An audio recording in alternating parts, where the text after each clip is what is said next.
Emmanuel Macron bénéficie d'une ouverture incroyable qui tient à deux facteurs essentiels. D'abord, le désengagement de Donald Trump dans la région. À Zhongnanhai, dans la nouvelle cité interdite, les dirigeants chinois ont été très surpris par ce recul de Donald Trump en Chine et en Asie. La deuxième ouverture pour Macron, c'est les difficultés politiques d'Angela Merkel en ce moment.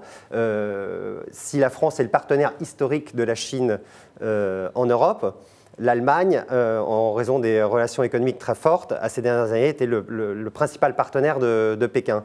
Aujourd'hui, les Chinois voient en Emmanuel Macron celui qui sera capable peut-être avec ses propositions sur l'Europe de relancer une Europe plus forte. Et c'est quelque chose qui leur tient à cœur, puisqu'ils ont toujours rêvé d'une Europe plus forte pour contrebalancer l'influence des États-Unis. Ce qui est grave, c'est moins peut-être l'Élysée qui a bien conscience du phénomène que le patronat français, qui lui-même n'est pas organisé pour s'adapter au marché chinois.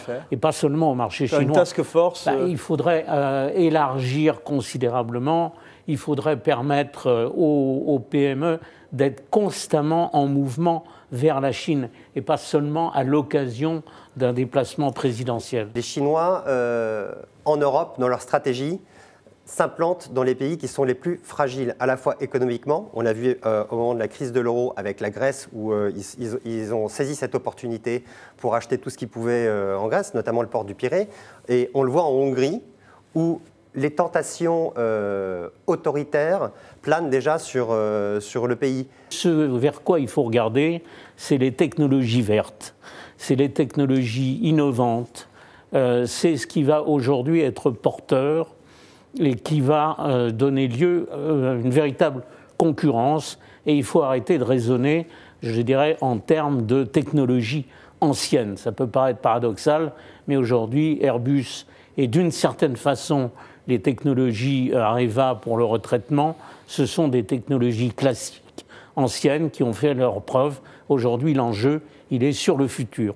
La France a vraiment des atouts à jouer parce qu'on a toute une série d'entreprises qui vendent des services sur ce qu'on appelle la ville durable. Et d'ailleurs, sous l'égide du MEDEF, les entreprises françaises ont su, c'est un peu un début, mais elles ont su s'organiser en task force pour proposer toute une panoplie de services pour faire de la ville plus propre. Et des Veolia, des Schneider électriques ont vraiment une carte à jouer. Et quand on parle pollution en Chine, bien sûr, on pense au smog à Pékin, mais il ne faut pas oublier que les sols et les rivières sont dans un état mais absolument abominable et que là aussi il y a un énorme chantier à mener pour les décennies à venir. Il faut une Chine verte. Hein. Donc c'est une question aussi, et Xi Jinping le dit dans sa langue un peu particulière, qui est un peu une langue de bois, mais il le dit quand même très très clairement si on veut bien le lire. C'est-à-dire que c'est vital pour le pouvoir du Parti communiste chinois de transformer les conditions de vie de la population et les conditions aussi de la production. C'est-à-dire que la pollution telle que la connaissent les Chinois aujourd'hui ne peut plus perdurer. Il faut réduire de manière drastique parce que le Parti communiste chinois sera rendu responsable. Et on voit très bien, vous l'avez montré en début d'émission, que pour les jeunes, cette idée d'être dans une Chine complètement dévastée par la pollution, c'est devenu véritablement intolérable. Il y a aussi un poids en termes de santé qui est très très lourd.